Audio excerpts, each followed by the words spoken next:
Finlands arbetare får förlängd arbetstid men inte högre lön. Det blev till slut resultatet av de förhandlingar som hållit på en tid och som syftar till att förbättra Finlands konkurrenskraft. Det handlar om en historisk och ovanlig överenskommelse. Frågan är om avtalet kommer bita och verkligen få fart på Finlands tillväxt som ju syftet är. Och också förstås hur Finland kunde hamna i det här utmanande ekonomiska läget. With us from Helsingfors we have Tiina Helenius, chief economist Finland for Handelsbanken. Very welcome. Hello. Hello. So it was this Friday, Finland Union and employers agreed upon a new, quite drastic deal. 85% of all the workers are now on board. What does this deal or agreement really mean, Tiina? Well, basically, it will lower the unit labor cost by some 4%. And it's really the medicine that's needed because clearly the country has competitiveness issues.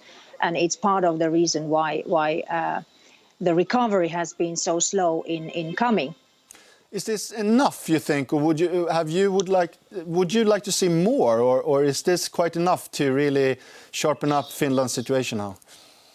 It's not enough. I think if we look at the whole situation since the crisis, since 2008, the unit labor costs have increased by some 15% since that, and at the same time, profits per corporate sector GDP have declined roughly about the same amount. So it's clearly unsustainable situation, and it means that the cost issues need to be resolved. What would you like to see when it comes to reforms? What are you missing in this deal? What do you think is the right medicine here? It's a right medicine, and it's a very, very important step in the right direction. What we are missing is the ways to enhance flexibility at the labour market. Basically, the reform of a wage formation model from this kind of centralised or union level model to more local shop floor type of bargaining system where wages and working conditions are agreed upon at the company level. This would definitely enhance competitiveness in the long run. So more flexibility, I recognize that Yes. very much from Sweden, of course. What would you say is the public opinion around this agreement? It's quite a historically agreement, quite drastic. It is that, and obviously the public opinion has soured somewhat.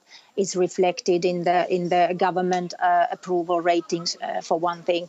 But unlike in France, we haven't seen big strikes. There has not been major protests to this. And if we look at the consumer sentiment, it has actually improved as the labour market deterioration is slowly ending. So I would say that the general public has been relatively calm. Okay. We have some graphs here, Tiina, we will show our viewers. It's the first one is on Finland's GDP, quote unquote, and we see here that Finland has been in a recession, but it's actually now picking up slowly, so we have a positive GDP growth.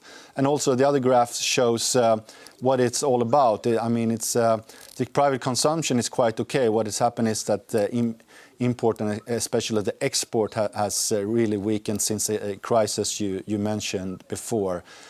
What would you say are the main reasons for this crisis, so to speak? I mean, I think many in Sweden think it's all about Nokia's problem and also selling part of Nokia to Microsoft. They're taking down on the labours, the kicking labours and so on. Is that the main reason, or is it other?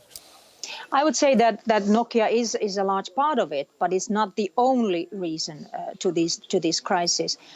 It has to do with the digitalization of the world. You know, people gather information not from newspapers and in a paper format. So that has to do with that kind of structural change that has really affected the Finnish paper industry and forest industry in general.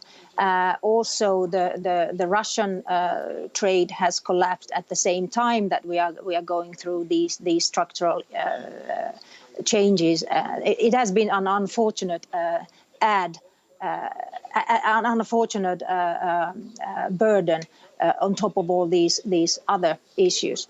And on the overall change in the global economy. I mean, global economy is driven much more by consumption than investments today, and it's clearly hurting a country that is focusing on producing investment goods and intermediate goods for manufacturing industry. So we're very much a industrial cycle-driven country, and it's been more consumer that's been driving the global cycle. So I think that's also a very big issue here.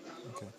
We have another graph showing the unemployment rate compared to Sweden, and we see that Finland has taken the wrong direction, so to speak. But just as a GDP, the trend the last quarter is positive. Do you think this turnaround in Finnish economy is sustainable, or what's the reason for this?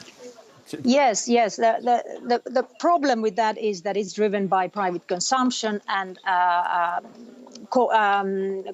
construction investments, and without exports, I'm afraid this recovery will not have legs much longer. I mean, at least in the long run, we need an export-driven recovery so that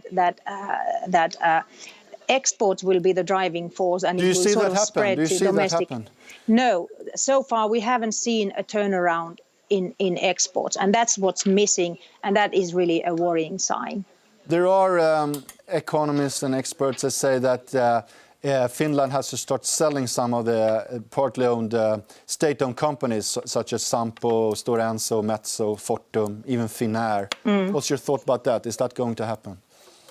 Well, I think the government will hold on to its strategic companies. I think Finnair, majority in Finnair is one of those. But the companies that are not considered strategic, I think the government is willing to reduce the ownership rate in those companies, and I have no problem with that. Okay. Finally, Tiina, there are a lot of EU companies that are in the same position as Finland, sort of share the same problem. Do you think the other countries can learn something from Finland and this very fresh agreement? Or can it happen in another country? Or is it something special with the Finnish sisu that you can really make these changes and not other countries can do that?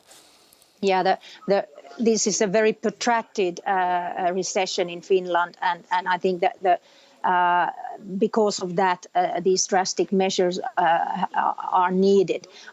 When we look at the overall picture in Europe, we can see that in Southern Europe, this wage moderation is paying off, and unit labor costs are reduced in certain countries. And that's what makes this tricky for Finland even. When several countries are doing the same, basically, it sort of dilutes the outcome for Finland. It dilutes the good benefits that come from this wage moderation and lowering of unit labor costs. Because we are competing with an export portfolio that has much less value added than before, and that means that we have become much more price elastic in sense. Thank you very much, Tiina, for being with us today. Thank you. Thank you.